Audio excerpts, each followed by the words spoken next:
Praise the Lord. ദൈവത്തിൻ്റെ അതിപരിശുദ്ധമായ നാമം വാഴ്ത്തപ്പെടുമാറാകട്ടെ. എന്നെ ശ്രവിക്കുന്ന എല്ലാ പ്രിയ ദൈവമക്കൾക്കും യേശു ക്രിസ്തുവിൻ്റെ നിസ്തുല്യ നാമത്തിലുള്ള എൻ്റെ സ്നേഹവന്ദനങ്ങൾ. അതേ പ്രിയമുള്ളവരെ, ഇന്നത്തെ ചിന്തയ്ക്ക് ആധാരമായി ഒബദ്യാവിൻ്റെ പ്രവചനം. ഒബദ്യാവ് എന്ന പ്രവചന പുസ്തകം 1-ാം അധ്യായം, ഒരധ്യായമേ ഉള്ളൂ. 1-ാം അധ്യായം അതിൻ്റെ 17-18 വചനങ്ങൾ നമുക്ക് വായിക്കാം. എന്നാൽ സിയോൻ പർവ്വതത്തിൽ ഒരു രക്ഷിത ഗണമുണ്ടാകും, അത് വിശുദ്ധമായിരിക്കും. യാക്കോബ് ഗൃഹം തങ്ങളുടെ അവകാശങ്ങളെ കൈവശമാക്കും. അന്ന് യാക്കോബ് ഗൃഹം തീയും, യോസേഫ് ഗൃഹം ജ്വാലയും, ഏശാവ് ഗൃഹം താളടിയുമായിരിക്കും. അവർ അവരെ കത്തിച്ച് ദഹിപ്പിച്ചു കളയും. ഏശാവ് ഗ്രഹത്തിന് ശേഷിപ്പ് ഉണ്ടാകുകയില്ല. 21-ാം വചനം കൂടെ ചേർത്ത് വായിക്കാം. ഏശാവിൻ്റെ പർവ്വതത്തെ ന്യായം വിധിക്കേണ്ടതിന് രക്ഷകന്മാർ സിയോൻ പർവ്വതത്തിൽ കയറി ചെല്ലും. രാജ്യത്വം യഹോവയ്ക്ക് ആകും. ആമേൻ. In English, Obadiah chapter 1 verse 17, 18 and 21.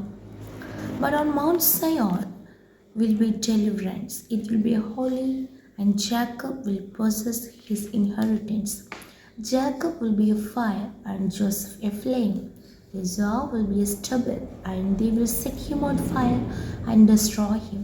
There will be no survivors from Esau. Deliverers will go upon Mount Zion to govern the mountains of Esau, and the kingdom will be the Lord's. Amen. 21-ാം വചനത്തിൻ്റെ അവസാന ഭാഗത്ത് നാം ഇങ്ങനെ വായിച്ചു: രാജ്യത്വം യഹോവയ്ക്ക് ഉള്ളത്. പ്രിയ മക്കളെ, നമ്മുടെ ജീവിതത്തിൻ്റെ കർത്തൃത്വം നമ്മുടെ കർത്താവിനാണോ നാം കൊടുത്തിരിക്കുന്നത്, സമർപ്പിച്ചിരിക്കുന്നത്? നമ്മെ നയിക്കുന്ന രാജാതിരാജാവ് നമ്മുടെ യേശു കർത്താവാണോ? ആമേൻ. അതോ നാം സ്വന്തം ഇഷ്ടപ്രകാരം ജീവിക്കുന്നവരാണോ? രാജ്യത്വം യഹോവയ്ക്കുള്ളത്. നമ്മെ തന്നെ കിങ്ഡം ഓഫ് ഗോഡ് നാം സമർപ്പിക്കുമെങ്കിൽ, ഹല്ലേലൂയ, നാം ദൈവരാജ്യത്തിന് ഉൾപ്പെട്ട് നിൽക്കുന്നവരാണെങ്കിൽ നിശ്ചയമായി കർത്താവ് നമുക്കൊരു ഡെലിവറൻസ് നൽകും. നിശ്ചയമായി കർത്താവ് നമ്മെ രക്ഷിക്കും, നമ്മെ വിടുവിക്കും. നാം ഓരോരുത്തരും ദൈവത്തിന് വിശുദ്ധരായിരിക്കും. ഹല്ലേലൂയ. മൂന്നാമത്, നമുക്ക് നഷ്ടപ്പെട്ടതൊക്കെയും കർത്താവ് വീണ്ടും മടക്കി നൽകും. നാലാമത്, നമ്മെ നിന്ദിച്ച, പരിഹസിച്ച, അല്ലായെങ്കിൽ സ്തോത്രം ഒറ്റപ്പെടുത്തിയ ആ വ്യക്തികളെ, അല്ലെങ്കിൽ ആ ഒരു ശത്രു സൈന്യത്തെ കർത്താവ് ന്യായം വിധിക്കും. നാം മിണ്ടാതിരുന്ന്, മൗനമായിരുന്ന്, ദൈവകരങ്ങളെ നമ്മെ തന്നെ സമർപ്പിച്ചു കൊടുത്ത് നാം ദൈവരാജ്യത്തിനുൾപ്പെട്ട് നാം ജീവിക്കുന്നവരാണെങ്കിൽ നിശ്ചയമായി കർത്താവ് നമ്മെ രക്ഷിക്കും, നമ്മെ വിടുവിക്കും, നമ്മെ സഹായിക്കും. നഷ്ടങ്ങളെ ലാഭമാക്കും, ജയത്തോടെ നടത്തും. എന്നാൽ ന്യായവിധിയും കർത്താവ് തന്നെ നടത്തും. നമുക്ക് പോരാട്ടമുള്ളത് ജഡരക്തങ്ങളോടല്ല, അത് ഉറപ്പാണ്. ഈ നാടുകളിൽ കർത്താവിലും അവൻ്റെ അമിതബലത്തിലും നമുക്ക് ശക്തിപ്പെടാം. ഇവിടെ നാം വായിക്കുന്നു, ആരെയാണ് കർത്താവ് ന്യായം വിധിക്കുക? ഇവിടെ നാം 2 പർവ്വതങ്ങളെക്കുറിച്ച് വായിക്കുന്നു 21-ാം വചനത്തിൽ. ഒന്ന് ഏശാവിൻ്റെ പർവ്വതം, മറ്റൊന്ന് സിയോൻ പർവ്വതം. ഏശാവിൻ്റെ പർവ്വതത്തിൻ്റെ പ്രത്യേകത, അതേ 1-ാം അധ്യായം തന്നെ അതിൻ്റെ 3-4 വചനങ്ങളിൽ നാം ഇങ്ങനെ വായിക്കുന്നു: പാറപ്പിളർപ്പുകളിൽ പാർക്കുന്നവനും ഉന്നതവാസമുള്ളവനും ആരെന്നെ നിലത്ത് തള്ളിയിടുമെന്ന് ഹൃദയത്തിൽ പറയുന്നവനുമായവനെ, നിന്റെ ഹൃദയത്തിൻ്റെ അഹങ്കാരം നിന്നെ ചതിച്ചിരിക്കുന്നു. നീ കഴുകിനെ പോലെ ഉയർന്നാലും നക്ഷത്രങ്ങളുടെ ഇടയിൽ കൂടുവച്ചാലും അവിടെ നിന്ന് ഞാൻ നിന്നെ ഇറക്കുമെന്ന് യഹോവയുടെ അരുളപ്പാട്. അപ്പോൾ ഏശാവിൻ്റെ പർവ്വതം എന്നിവിടെ പറയുന്നത് സ്തോത്രം, അഹങ്കാര ഹൃദയത്തോടെ ആമേൻ, ദൈവത്തെ മനസ്സിലാക്കാതെ, ദൈവത്തെ ഭയപ്പെടാതെ, ദൈവത്തെ സേവിക്കുന്ന, ദൈവത്തെ ഭയപ്പെട്ട വിശുദ്ധരായി ജീവിക്കുന്ന ജനത്തെ നിന്ദിക്കുകയും ഞെരുക്കുകയും ആമേൻ സ്തോത്രം അവരെ നശിപ്പിക്കുകയും ചെയ്തുകൊണ്ട് ആമേൻ സ്തോത്രം ഞാൻ ഉന്നതത്തിൽ വസിക്കുന്നു, അല്ലെങ്കിൽ എന്നെ ആർക്ക് നിലത്ത് തള്ളിയിടുവാൻ കഴിയും, എന്നെ ആർക്ക് കീഴെ ഇറക്കുവാൻ കഴിയും എന്ന് ഹൃദയത്തിൽ പറയുന്നവനെ, ഹൃദയത്തിൽ അഹങ്കാരമുള്ളവനെ, ആ ആമേൻ സ്തോത്ര കൂട്ടത്തെയാണ് ഏശാവിൻ്റെ ആമേൻ സ്തോത്രം ഒരു ഗ്രൂപ്പിൽ ഇവിടെ ഉൾപ്പെടുത്തിയിരിക്കുന്നത്. സ്തോത്രം, അവരുടെ ഹൃദയത്തിൻ്റെ അഹങ്കാരം തന്നെ അവരെ ചതിച്ചിരിക്കുന്നു. പ്രിയ ദൈവമക്കളെ, ഇത് വായിക്കുമ്പോൾ നാം ശ്രദ്ധിക്കണം, നാം ഏശാവിൻ്റെ പർവ്വതത്തിൽ നിൽക്കുവാണോ, ഇല്ല സിയോൻ പർവ്വതത്തിലാണോ? ഹല്ലേലൂയ. എവിടെയെങ്കിലും നമ്മുടെ ഹൃദയത്തിൽ ഏതിനെങ്കിലും കുറിച്ച് ഒരഹങ്കാരമുണ്ട് എങ്കിൽ ആ അഹങ്കാരം നിശ്ചയമായി നമ്മെ ചതിക്കും. ഹല്ലേലൂയ. ഈ നാളുകളിൽ എത്രത്തോളം ദൈവമുൻപാകെ നമുക്ക് താഴുവാൻ കഴിയുമോ, നമ്മെ തന്നെ ദൈവകരങ്ങളിൽ സമർപ്പിച്ച് കൊടുക്കുമെങ്കിൽ കർത്താവ് അത്രത്തോളം നമ്മെ ഉയർത്തും. ഇല്ല എങ്കിൽ നാം എത്ര ഉയരത്തിലെത്തിയാലും നാം എത്രമാത്രം അഹങ്കരിക്കുന്നു, കർത്താവ് നിലത്ത് തള്ളിയിടും, കീഴെ ഇറക്കും. അതാണ് ഏശാവിൻ്റെ പർവ്വതത്തിൽ ന്യായവിധി ഉണ്ടാകുന്നു. അപ്പം മറ്റത് സിയോൻ പർവ്വതത്തിൽ രക്ഷകന്മാർ സിയോൻ പർവ്വതത്തിലേക്ക് കയറി ചെല്ലും. ആമേൻ.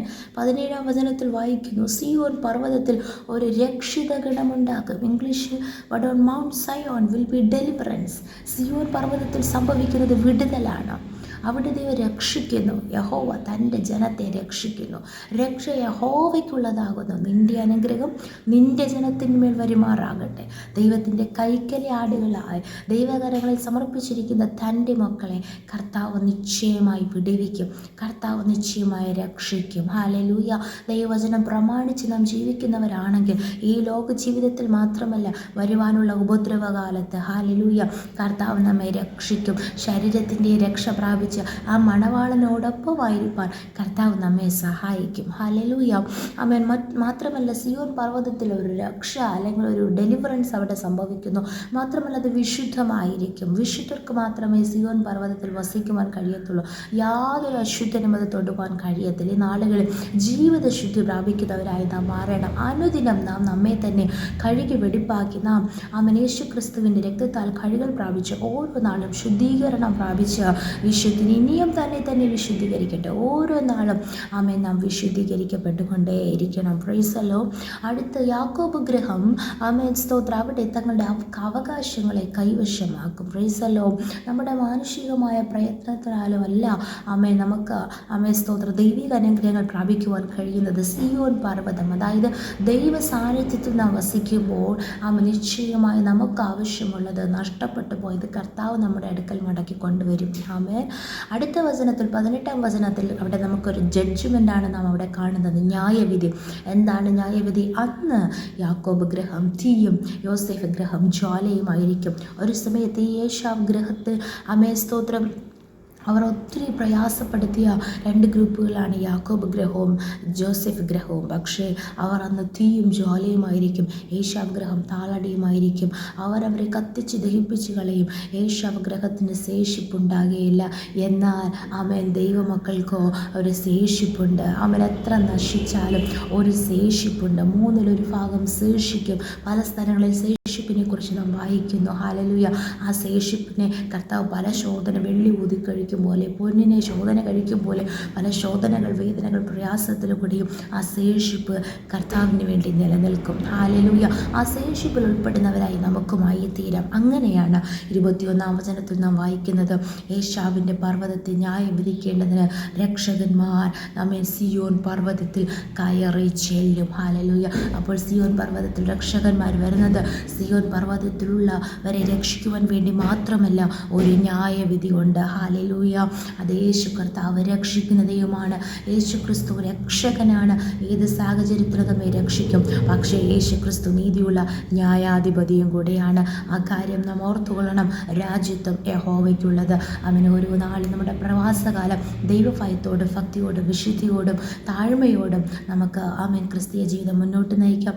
ഈ വചനങ്ങളാൽ ദൈവം നമ്മെ ഇവരും അനുഗ്രഹിക്കുമാറാകട്ടെ. ചെയ്യുമാറാകട്ടെ. നമുക്കൊരുമിച്ച് പ്രാർത്ഥിക്കാം. നല്ല ദൈവ സ്വർഗ്ഗസ്ഥ പിതാവേ, അനുഗ്രഹിക്കപ്പെട്ട ദിവസത്തിലും അങ്ങ് ഞങ്ങൾക്ക് നൽകിയ നല്ല ആലോചനയ്ക്കായി സ്തോത്രം. വചനപ്രകാരം ഞങ്ങളെ തന്നെ പൂർണ്ണമായി സമർപ്പിക്കുന്ന നാഥ, ഈ നാളുകളിൽ കർത്താവേ അപ്പോൾ ഉന്നത ഭാവവും നിങ്ങളെ ഹൃദയമുള്ളവന് ഞാൻ സഹിക്കുകയില്ല. നിങ്ങളുടെ വചനമാണ്.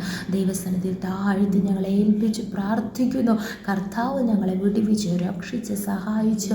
എൻ്റെ ദൈവമേ സ്തോത്രം. കർത്താവെ അവകാശമാക്കേണ്ടതെല്ലാം കർത്താവ് ചില അവകാശങ്ങളെ കർത്താവ് വീണ്ടും നൽകി ജയത്തോടെ നടത്തുന്ന കൃപയ്ക്കായി സ്തോത്രം ചെയ്യുന്നു. അതേ എനിക്ക് നല്ലൊരു അവകാശം ലഭിച്ചിരിക്കുന്നു.